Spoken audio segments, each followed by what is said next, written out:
you are living a worse life than you have to. There is joy hidden in everything. You are actively getting in your way of finding this joy. When there are so many ways to make the best use of your mind, we pass by the opportunity to grasp the opportunities for joy. Now, this is partially by design. Everyone on the planet does this, because we are all subject to the laws of human nature.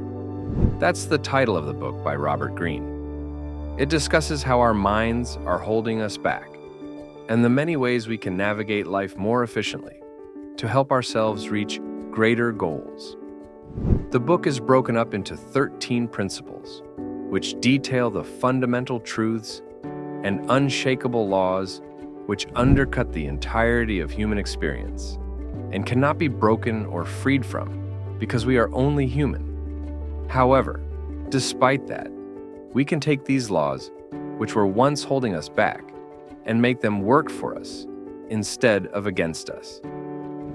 In a sense, we realign our minds with truths and universal laws which we have grown away from. People are emotional beings. They are driven through emotion more than logic, often using logic to justify their feelings. Isn't bad.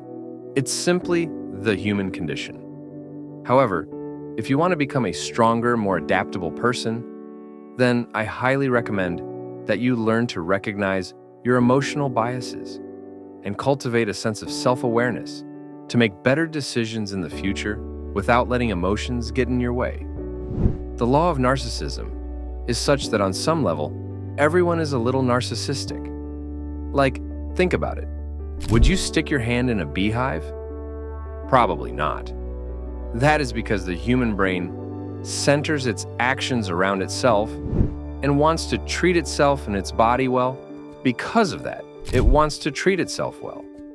The reason for the brain being like this is survival instinct and the drive for happiness.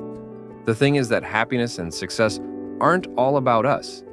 And often, if we can set aside some of the energy which is centralized in us and send some of that self-love and understanding to those around us, then we can effectively connect with people and improve life for everyone. Then there is the law of role-playing. This law describes, however, people wear social masks to protect their true selves.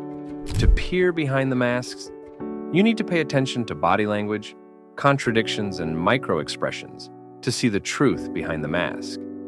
The law of compulsive behavior suggests that everyone has patterns of behaviors that are shaped through childhood and trauma. To predict our future actions, we need to recognize our future actions and plan for them. The law of covetousness is such that we will always want what we don't have. This can mean many things. However, we can realign the things we want such that we want to become better people. Instead of coveting money and fame, you can covet happiness for yourself and those you love.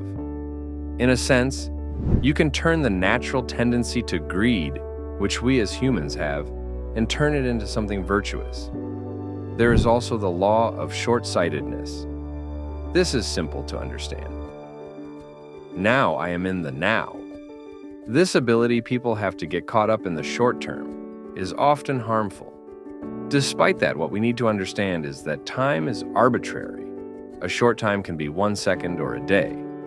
And if you are imaginative, a year. It can be as long as you want, as long as you remember to frame it as a short time. Because of that, you should master strategic thinking by considering the long-term impacts of a decision in the same way that we consider the short-term, because they are effectively interchangeable. There are still many more laws which Robert Greene has discussed in his book. The law of defensiveness, the law of self-sabotage, the law of repression. Then, there are the laws for envy, grandiosity, gender rigidity, aimlessness, conformity, fickleness, aggression, generational myopia, and denying death. There are many profound things which this book touches on, and I highly recommend that you read the book for yourself. The sample of what some of these laws do cannot compare to what it's like to read the words that Mr. Greene has written himself. Read this book and you will retake control of your life, assert your dominance over your mind, and help those closest to you.